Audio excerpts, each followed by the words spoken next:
A big warm welcome to you all from the beautiful island of Cyprus.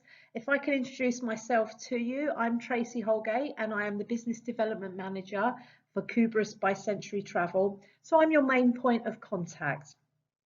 I look forward to meeting you all at some point in the near future, whether it's in person, virtually, over the phone, or through email communication. I'd like to thank you for joining us on our first training presentation, Getting to Know Cyprus. But firstly, for those of you that are not as familiar with our brand, I'd like to give you a little bit of an insight into Cyprus by Century Travel. Now, we are unique and we are a specialist. And the reason we are this is because we are a DMC and tour operator that only deals with incoming tourists from the Middle East. Our focus here at Cyprus is on delivering the highest quality of personal service to discerning clients from your region only. Now, we specialise in individual travellers or small groups and VIP clients rather than mass market tourists. And we like to offer the opportunity for those clients that desire, of course, to experience Cyprus in a new and different kind of way. We're extremely experienced because we've got over 30 years experience providing luxury and VIP travel services. So we know what makes the difference. We're very, very passionate about Cyprus. It's a beautiful destination and it's our home, and we're so proud to show it off to your clients and to yourselves. We're also so passionate about the high level of service that we provide, and it's one of our key components. We like to work on a personal basis, and we only work with a select hand-picked number of 4- and 5-star hotels and private villas that we know that will fulfill your guests' expectations. This way, we have then developed personal relationships with these hoteliers to give them a better understanding into what clients from the Middle East require. It's also important for us now to expand and develop our personal relationships with you, the agent, so that we can all work closely together and meet the common goal of what's going to fulfill the client's needs. Cyprus by Century Travel is the only travel company in Cyprus that fully understands the needs of travellers from the Middle East and has provided travel arrangements to clients from Saudi Arabia, United Arab Emirates, Israel, Kuwait, Bahrain, Qatar for many, many years. And we know that they've got a level of expectations, and this level of expectation we fully understand because of this experience that we have. We provide quality, as not only do we select high-end accommodation we work with, all of our transfers are private and they're with a very modern fleet of vehicles. With regards to our pricing, we don't publish this on the website as every booking is tailor-made to individual requirements. But we do utilise the most competitive rates that are available in the market. And often in our packages, we will have added extras to the package prices, such as a free group tour. Now, if you want to get in touch with us, whether it's questions about the presentation or questions in general about Cyprus or about what we offer, you can give us a call. Both numbers are there for the landline and for WhatsApp, or drop us an email at sales@kubris.com. If it's a quote you require, again, that can be done by any of those 3 methods, or you can also fill in our online quote form, which is on our website, www.kubris.com. So let's get to know Cyprus a little bit better. In this presentation, we're going to cover the geography, the culture and history, the climate of the island, the cuisine, how your guests can get here, and what their entry requirements are. So where exactly is Cyprus? Well, Cyprus is the 3rd largest island in the Mediterranean. It's made up of 3,572 square miles, and it has 402 miles of coastline. Now, from the map, you can see Cyprus is here, and over to the east there is Syria and Lebanon. To the north, up here you have Turkey. To the west, you have Greece, and to the south, you have Egypt. So she sits uniquely at a crossroad of continents, and it's between Southern Europe, North Africa, and West Asia. And the effects of this we'll go into later on in the presentation. Now, geographically, the island belongs to the Middle East. However, it is considered to be part of Europe. Now, this is probably due to its strong links with Greece. It's also an EU member and it does utilise the euro. So looking at Cyprus a little bit closer, Nicosia here, which is almost central in the island, is the capital of Cyprus. We have two main airports, one that can be found in Larnaca, which is here, and the other one is Paphos Airport, which is further down here to the west. The main port of the island is in Limassol, and this is also the cruise port terminal. Now, there's big differences between all the different regions in Cyprus, but we're going to go into more detail with that in the next training presentation. Now, one of the main attractions and unique selling points to Cyprus is actually its diverse landscape, meaning that this offers way more options as to how your guests can actually spend their leisure time whilst they're here. Now, it's often seen as a beach destination, and while Cyprus does have beautiful and dramatic coastlines with rugged cliffs, it has secluded coves, it has fine sandy white beaches, it also boasts national parks with deep gorges, there's flower-filled meadows, especially in spring, pine forest covered mountains, and there's even flat desert-like plains right over it in the east.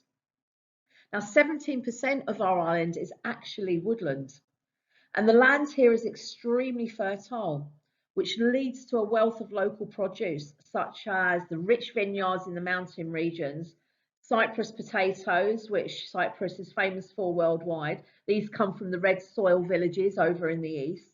Citrus fruits and plantations come mainly from the south of the island, and the banana and melon plantations that can be found over in the west.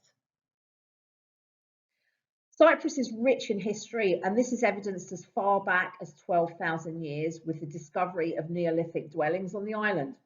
There's also Stone Age and Bronze Age artifacts and Phoenician tombs that can be seen here throughout the museums and the various sites that can be explored. Now, its central location that we spoke about briefly earlier between the three continents of Europe, Africa, and Asia gives Cyprus a strategically enviable location. And the island was therefore classed as a great asset to conquer by many powerful nations, and which did. So the mighty kingdoms such as the Egyptians, the Persians, the Greeks, the Romans, the Byzantines, the Venetians, the Ottomans, and lastly the British, before gaining independence in 1960, all had a hold on Cyprus at some point.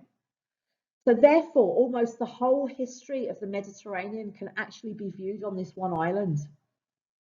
Now, this mix of influence in nations over the centuries has resulted in a unique melting pot of culture and traditions here in Cyprus.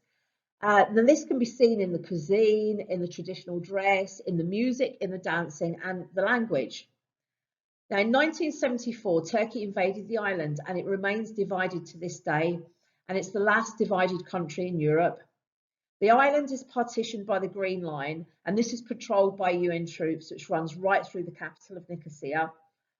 There's approximately 1.2 million of a population here in Cyprus, with 400,000 roughly in the northern third, which is run by a Turkish Cypriot government, and 800,000 in the remaining two-thirds, which is run by the internationally recognised government of Greek Cypriots. Now, the majority of Cypriots fall into either one of these two ethnic communities, and they do maintain their distinct identities through their religion, their language, and their close ties with their respective motherlands. But intrinsically, they are different, yet incredibly similar in many ways, as customs between them have kind of become intermingled to form their own unique Cypriot culture. Now, in the south, a Greek dialect is spoken, and in the northern third of Cyprus is Turkish that's spoken. But there are many integrated words from Italian and Arabic, and English is widely spoken and understood throughout the island, and this is a result of it being a former British colony within the last 100 years. The people of Cyprus are incredibly warm and friendly, and they're renowned for this. They're so hospitable, and it's the reason that this island attracts many repeat visitors from many nations year after year after year. They love to dance, they love to play music, they love to enjoy festivals, and they're very family orientated. They also like to talk a lot, and especially over coffee. Cyprus benefits from year-round tourism. It's got an average of 340 days sunshine a year, and it boasts an enviable year-round climate. Summer lasts generally from May to October, and temperatures average about 27 to 38 degrees. However, the hottest months are July and August, and temperatures can hit the mid-40s. Here, though, sea breezes create a really pleasant atmosphere on the coast, especially in the afternoons, and the mountains are a much cooler environment to escape to in the hot summer months also. Autumn is quite brief, and at times it's hardly noticeable, as the winter months of November to February are also mild with warm days. There is some rain, and this is mainly in January and February. Snow falls at the top of the Troodos Mountains anytime between late December and March, when it's possible to ski up in the mountains. You can go and do this on the morning and drive down to the beach within an hour and relax on the beach in the same day, so it's quite unique for that. Spring is mid-March to mid-May, and it's when the island's at its greenest and could be said the most attractive. The temperatures average between 19 and 24 degrees, so it's still pleasant, and there's an abundance of colour throughout the island from the flora and the fauna. And many of these species are actually indigenous to Cyprus, so can't be found anywhere else. With regards to humidity, this can be high in the hottest months. And the sea temperature is attractive too, as it lingers above 22 degrees from May right the way through to November, and it can get up as high as 27 degrees in August. So it's really pleasant for sea swimming. Eating is one of the Cypriots' favourite pastimes, and it is an important part of Cypriot culture, which can be stretched over many, many hours. Now, dishes here are mainly a blend of Greek and Middle Eastern cuisine, although there is some Italian influence in a few dishes. But it's all about sharing. It's a very social event, and whether you're in a local taverna or you're at a Cypriot's house, it's about sharing the dishes that are on offer between you all. Now, meze is the way to experience this. And if, for example, you order this in a local taverna, you'll enjoy up to 30 mini dishes, ranging from some that you'll probably be quite familiar with, different types of salads, dips such as tzatziki, hummus, tahini, or taramasalata, halloumi cheese, which Cyprus is famous for, variety of grilled meats such as souvlaki kebabs or sheftalia. There's oven dishes such as kleftiko, felia, where meat is slow roasted, cooked in the oven with lots of herbs. Many local fish dishes like sea bream, calamari, or octopus, along with a range of bean and lentil dishes. The list can be endless, and the choices of what's on offer can be dependent on not only what has been cooked that day, but also what is seasonal, because there's so much local produce available. Now, the desserts here tend to be very, very sweet, pastries soaked in honey or flavoured with almonds, pistachios, and rose water. Now, if guests prefer to order their own individual dishes when they're eating out, of course this is available. And Cyprus has a wide choice of international restaurants in all of the main cities and resorts. So how can your clients get here? Well, as I explained earlier, we have two airports here in Cyprus, in Larnaca and in Paphos.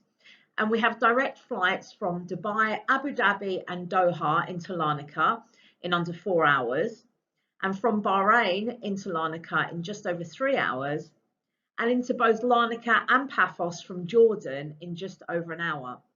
Now, I've put the days of the week that these flights are operating corresponding to the months of the year, but please remember, due to the current climate, that these flight schedules are, of course, subject to change. We are currently well and truly open to tourists here in Cyprus, and we're welcoming them with open arms, as we're famous for with our traditional hospitality. Now, passport is required by all travellers that are coming here. However, clients that are travelling from the United Arab Emirates do not require a visa for entry. We're all experiencing the world in a very different place at the moment, and COVID-19 has put restrictions on worldwide travel that we're all too aware of. But the good news is that Cyprus has introduced the Green Pass, and it's also adopted the EU traffic light system. Now, what this Green Pass means is that visitors who have been fully vaccinated from a list of countries, and from your region, these countries are Bahrain, Kuwait, Qatar, Saudi Arabia, United Arab Emirates, and Jordan, well, they can travel here from the day of their second vaccine. Or in the case of the Johnson vaccine, it's 14 days after their first vaccine, which is their only vaccine. And they don't need any PCR testing before they come or on arrival. What they have to do is fill in the Cyprus flight pass, but all travellers to Cyprus have to fill this in at the moment, and it has to be completed within 24 hours of travel. And on the Cyprus flight pass, there will be proof needed, so the uploaded document that you have from your country that says that you've had your full vaccination. Now, there's links to the Cyprus flight pass on our website.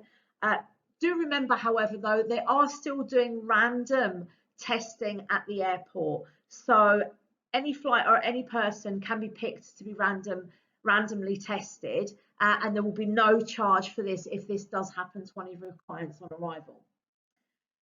Those clients that haven't been vaccinated, the countries are put into a traffic light system, and this is updated every week dependent on the data from that country. Now, what this means is that if your country falls into the green category, then it's the same as those that have been vaccinated. So you don't need any PCR tests, you only need to upload the Cyprus flight pass. If your country falls into the orange category, you need to have a PCR test showing that you're negative within 72 hours of departure, and of course fill in the flight pass. And if your country is in the red category, you need to have a negative PCR test within 72 hours of departure. And you also need to have another one at the airport on arrival, which you have to pay for, which is €30 per person. Now, you're then free to leave the airport, and the result is sent to you by SMS within a few hours, advising you whether you're negative or you're positive. Now, there's full details of this on our website. On the home page at the top, you'll see a section that's updated COVID-19 information. And as I said, this is updated on a weekly basis. So please always check this for the most up-to-date information that we have. So we're very excited at the moment that tourists can come to Cyprus, and especially that if they have their vaccinations, they can travel without any PCR testing. So thank you for your attention today. I hope you've learned some new interesting facts about our wonderful island. There will be further training videos added over the next couple of weeks with more details into each region about the activities and the trips that you can do, and also about the hotels that we use. So keep an eye out for them. But here are the contact details again. So if you've got any further questions yourself on today's presentation, or more detailed information, or your clients have specific queries, or even if you just want to get in touch to introduce yourself and say hello, that would be great too. So the details are there below. And all we ask of you is that when you think of Cyprus, think Cyprus. Thank you, have a great day, and speak to you soon.